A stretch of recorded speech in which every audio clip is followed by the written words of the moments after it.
Does punching a climbing enemy really stun them? And how far does it go? We put it, as well as over 20 myths to the test in the first and this week's iteration of Deadlock Mythbusters. Let's dive into it. Apparently, if you punch a climbing enemy, that cancels their climb. It stuns them. Just gotta find somewhere to climb. And where do you go? There. So I think I've seen this, so I think it will work. If you just climb here to me. Oh, that's actually huge. So what about the zip line? How does that work? Okay, so if you hop off. Oh wait, you didn't even hop off there, did you? Oh, so I can just do like a, I can just do like a drive-by. That's actually kind of insane. I did not know. Wraith doesn't really have any counterplay to her ult, except one thing. If you don't count Ethereal Shift, which I don't think is that much of a counter. Apparently, if you stun a Wraith when she ults, it cancels the ult. But it's very hard to hit that condition because you gotta reach her, get close enough. So I'm thinking if you go Wraith, Funker. Best example, Infernus ult, I think. So I'll pop my ult, and then when it's about to go off, then you ult me. Okay. Who's with me? Take him down. Yeah, so that cancels Oh, it. it did. It does. But again, super niche, because you're not gonna get a chance to stun her most of the time. Would a curse? I think so. Alright, ult whenever. No. So there's not really anything you can do except get an Ethereal Shift or stun her. It does cancel her ultimate, but it needs to be within the window of her doing the animation. So technically it doesn't actually cancel the ult. The other one we had is, can Shiv ult be cancelled by Paradox? And what else? Because I know there's some weird interactions that cancel out Shiv's ult, and it actually goes on cooldown. Actually, yeah, just ult me.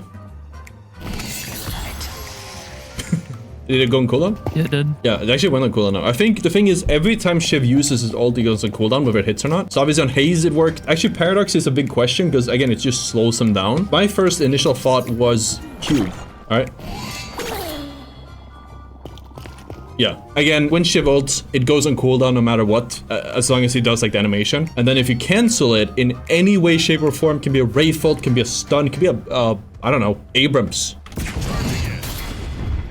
So yeah, as long as you can immobilize them. I'll do Paradox as well. Oh, that actually cancels it. It can be by Rescue Beam. I'm a Shiv main and get griefed by mates. Okay, so you can yoink your Shiv away and cancel his ult if it's a teammate. I wanna Rescue Beam this guy whenever you ult. You ready? Yep. Okay, I was not ready. That's not me. But if I stand here, okay. Again. It's still hitting. Oh well. So you could say, yeah, Shiv ults can be cancelled by certain abilities, as long as it displays him. Stuns obviously work, and it goes on cooldown, so you can't do it again. So I guess you could say that this myth has been proven. Is that what you call it? I haven't watched Mythbusters for like 10 years. It's busted, and it's true. I think so. Moving on. But I've wondered a lot. If Great Talon ults, you can just shoot him. You can keep shooting him, and you can probably kill him. But what happens if you stun him? I'm gonna go Great Talon, and I want you to stun me with Ivy? yeah, Ivy is probably the easiest one to pull off. Okay. Alright, I'm just gonna ult. Run while you still can. And you stun me. Explodes. Yeah, it just explodes and cancels my bird. Can you try going Ace? I'm gonna try you to see what happens if you're sleeping. I'll find my prey. Okay. Okay, just making sure. I want you to also kill me. It will not save them.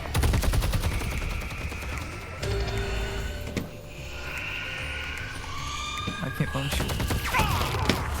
You just lose control and I guess it explodes. So as you can see, if you stun Great Talon mid ult, it cancels the ult. Good to know. It just explodes immediately. I shouldn't say cancel, because if somebody's next to it, they will still die. I guess it wasn't really a myth in normal format. I don't know if it's busted or not, but now you know. That's a new one. Now you know. Another thing I've been wondering, do Kudzu Bombs stack? Now this might be a bit harder to test, but we'll just pick up Ivy. It's a DPS here. Okay, 15 per.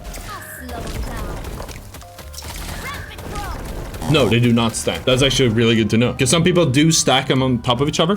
Doesn't make a difference. It's better to cover the whole area, because it's still going to hit for the same amount no matter what. Because I guess this one would be busted, because I thought it would actually hit for all of them. Good to know. Ivy mains out here are going to start hitting a lot more, doing a lot more damage from now on. There's some really weird interactions when it comes to Ivy stone form. One thing that happened to me is that I was playing Geist, and I tried to swap with Ivy, but she went into stone form, and I got full health, but it didn't steal from the Ivy. So I want to see what other abilities, also if we can replicate that, but what abilities actually can interact with the storm form no matter what. So if you hop onto Geist and you swap me when I am stone form.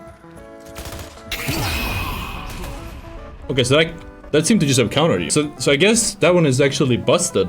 There must have been like a weird bug or interaction I had. Is that more likely that's what you normally would happen? I'm an Ivy player, and you go like immune to damage.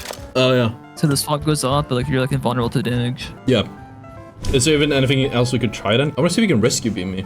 Okay, so I'm gonna stone form to see if we can yoink me. I don't think it will work, but I want to see. Oh, it does work.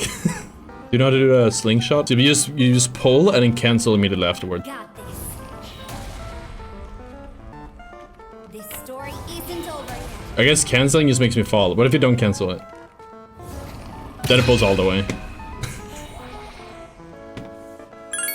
Oh, that's funny. The next question I had was, so Metal Skin, as you all know, is a great counter for certain heroes. We have Haze. We have, Haze.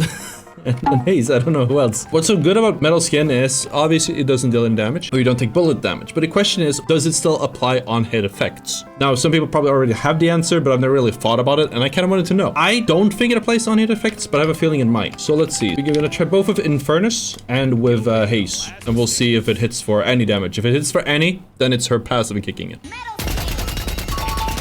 Okay, well, there you go. So what if you swap to Infernus?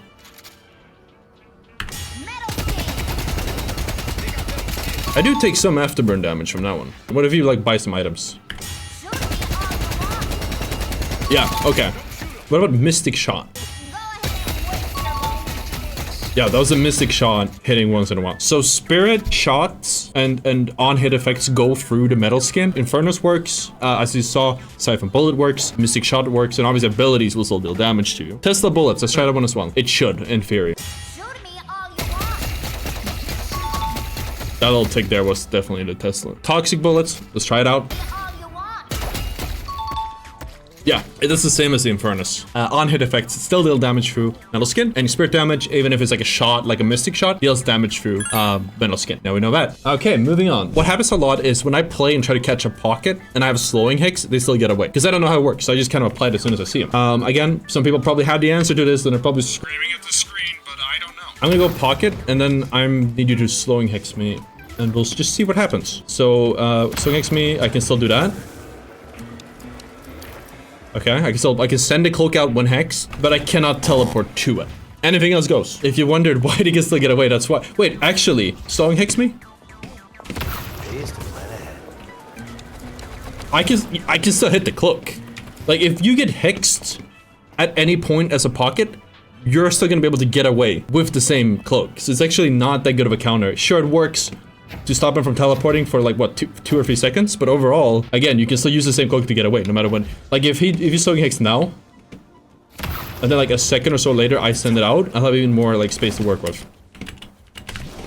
So clearly, that one is busted. I'm actually kind of disappointed. It is a counter, but just not as good. Does Debuff Remover lower the stun duration from getting parried? Because we know that some items, unstoppable, means you can't get parried, or rather you just keep going, doesn't matter, doesn't affect you. So then we're gonna see like, does duration affect that? So I guess if you buy, just parry me once, and then we'll do a duration, we'll just compare the two.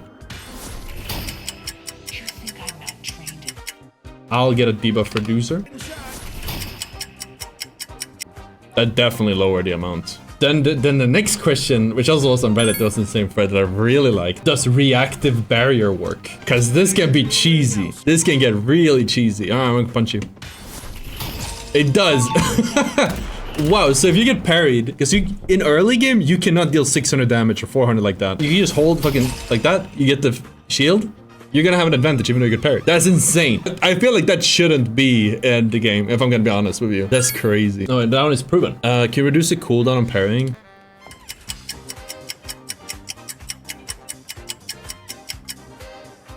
Doesn't matter which. I see someone appreciates finding craftsmanship. Yes, I don't think you can lower the cooldown for parry no matter what you do. I had another cool thing I really wanted to try, which is that return fire is a little bit like the same thing with Metal Skin. So there's 2 things I want to try here, which is 1, what goes through it? Does Spirit Shots on hit effects like Infernus, like Mystic Shot, does it go through? And secondly, do headshots go through? Because it doesn't mention it anywhere, but I swear to God, it does not seem to make a difference if you do headshots. Yeah. Body shot obviously returned. Headshot. Well, that also returns. So as for raw bullet damage, it deflects both. It seems to deflect the same amount. Yeah, you have it active still, perfect.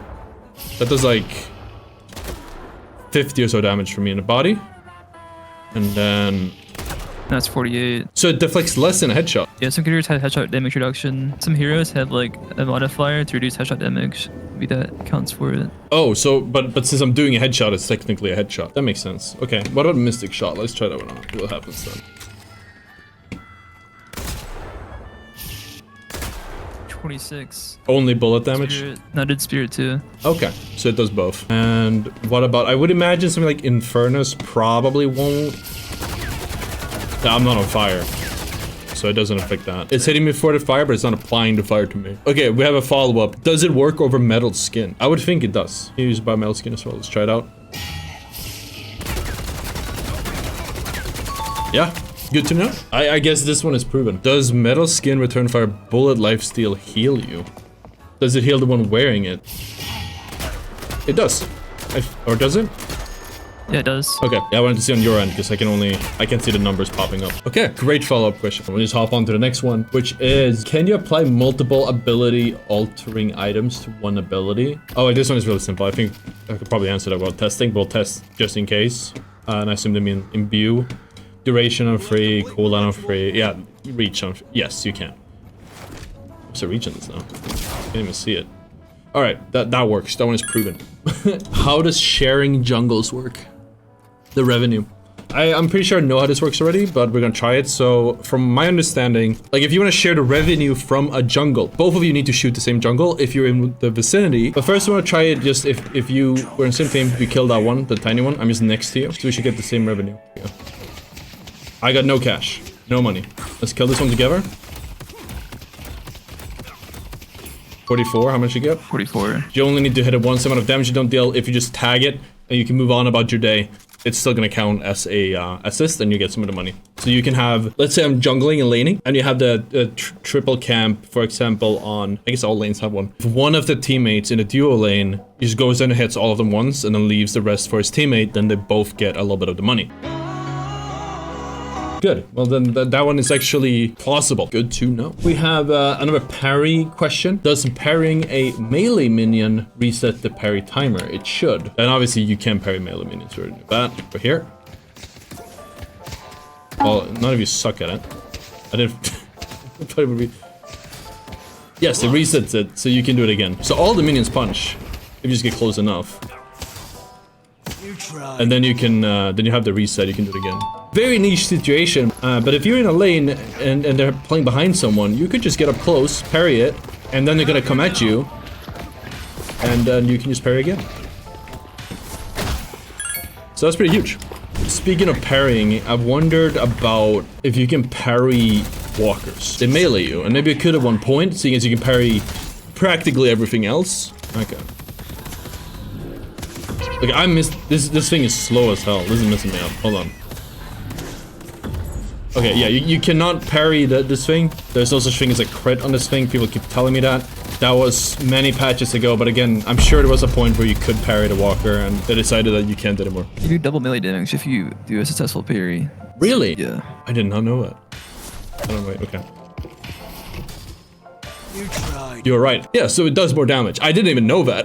That's actually crazy. That makes parrying even more worth it. We're learning a lot about parrying. That is actually so much vital information when it comes to parry that I didn't know about. If you guys want to see another video, you can always subscribe. Hit the like button. You can do it in the next one. Hook dynamo, does it bring the enemies too? I am pretty sure it does, but we can try it. If you go dynamo, and then you just ult, so you have an enemy right next to you, anyways. Yeah, it brings enemies too. Can you parry Abrams' charge without debuff reducer before he levels up duration? So if I remember correctly, it's something along the lines of, if Abrams stuns and punches immediately, you can't parry. But if you have a debuff reducer, you can parry. But if he has a duration extender, you cannot again. So we'll just try all those steps, I guess. And then I'll stun you. Now he couldn't parry if you buy a debuff reducer. Well, there you go. But then if we buy a duration extender.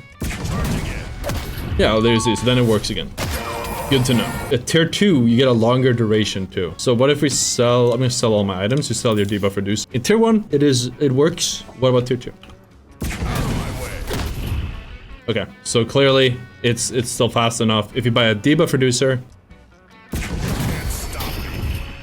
it actually makes no difference. It works the same whether you have tier 1 or tier 2. So plausible. Can you stand on top of walkers to avoid damage? Okay, so how are you planning to do this? We're gonna dodge the damage. Oh. Oh Jesus, that hurts hard. Like one shot me. I don't think it works. Well, you can stand on it, but it's still hitting you. He gets on top. Oh boy. Oh! Oh! Oop!